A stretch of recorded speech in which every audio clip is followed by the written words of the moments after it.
Hey guys, Shawn Clement here from the Richmond Hill Golf Learning Center, and today I'm going to share with you one of my particular routines. The golf practice itself to me is like an exercise in meditation. So I'm looking for awareness as to one specific feel.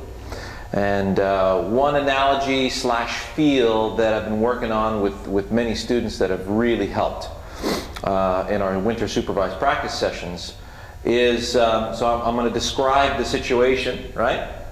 So we have a crane and a wrecking ball, so you remember that analogy. And I'm going to start with the short game here, so I'm going to drop my left foot back a little bit, brace against my left side. Now, if you think about the left hip, the forward hip here as a right-handed player, as a ball bearing, it's a floating ball bearing, so it can float in any direction, right?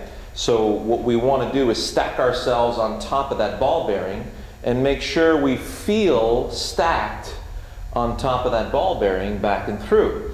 Now when you do this properly and you let the arms hang below the shoulders, it's actually, the arms are resting up against the rib cage, the shoulders are resting on top of the rib cage, and it feels like the socket of my arms here into the shoulder is being gently tugged on. So I feel the weight of my arms tugging on the socket of my shoulders.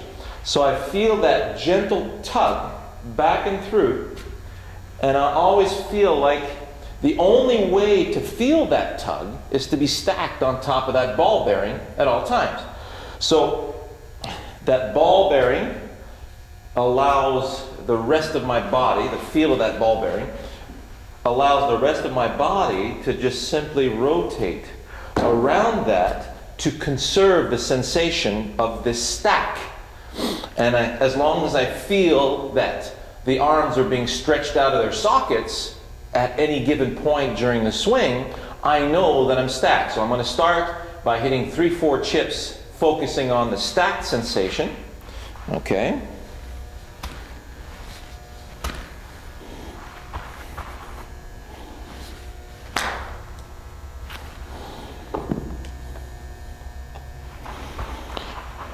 Brace. Feel the stack sensation over that ball bearing, and everything glides around that oily ball bearing. Okay? So now I'm going to do one more of that. Okay? Now I'm going to go to the feeling of those arms getting pulled out of their sockets, so I have the feel of that heaviness in the arms and the club as a unit, and I feel like I'm going to use the heaviness of these arms to execute the shot. So it feels like they're being pulled out of the socket. There, that feels great. Very crisp on the contact. Okay, do a couple more. Excellent.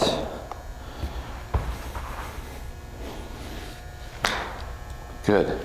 So you notice at any given point, even for the short chip shot, there's no resistance in my hips. As soon as I do this, I immediately lose the sensation of the socket hanging, because when I go here, now the arms are collapsed into my body. So if I allow my hips to turn, there we go. So now I feel that tug on the shoulders at all times, because the whole cradle is moving together. And you notice how that pressure point never changes. It stays against my left side the whole time. So you notice how my legs are responding to that, and the hips are just swiveling underneath that pelvis. Okay? So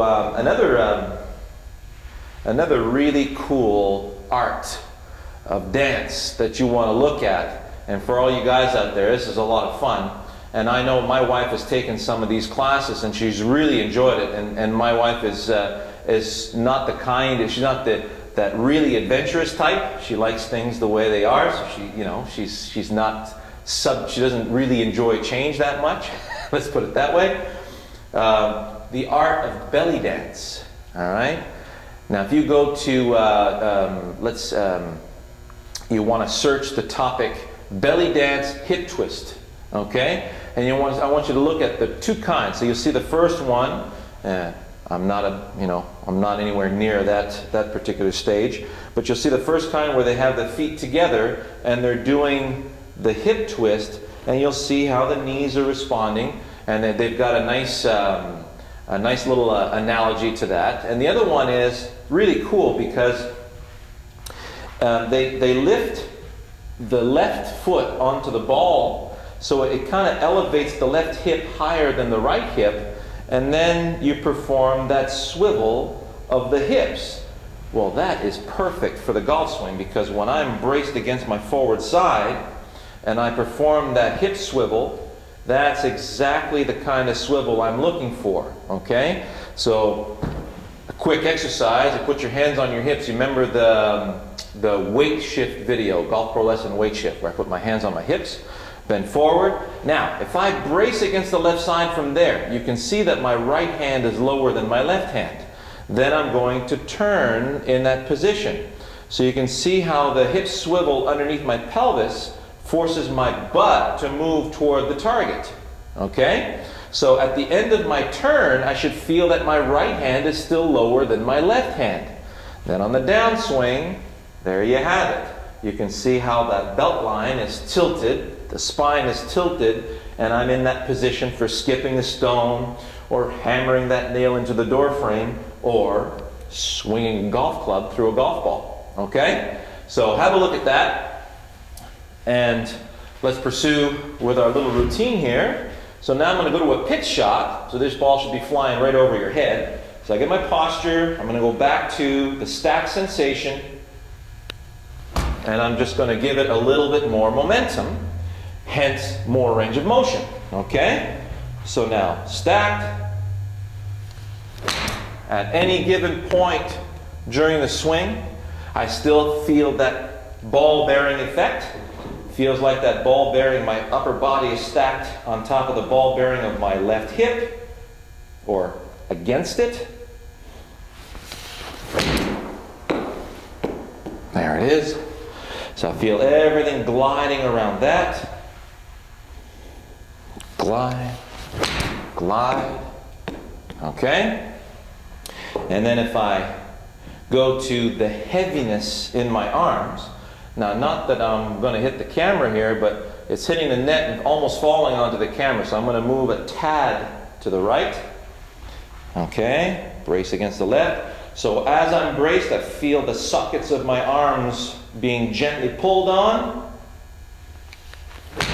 and I'm going to maintain that sensation throughout. So you'll see how the body responds, gets out of the way in both directions. Really feels nice through the shot. Very crisp contact. Okay? That feels awesome.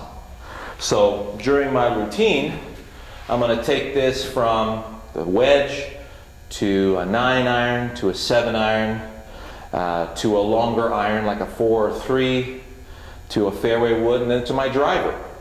And as my clubs get longer, obviously the outward pull gets a little more dominant. All right? The shorter the club, the more I have a downward pull. But I'm always feeling a nice pull on both shoulder sockets. And the body organizes itself in a way to maintain that nice stack sensation through that hip. Okay? So I hope you enjoyed that. Let me know if you have any questions.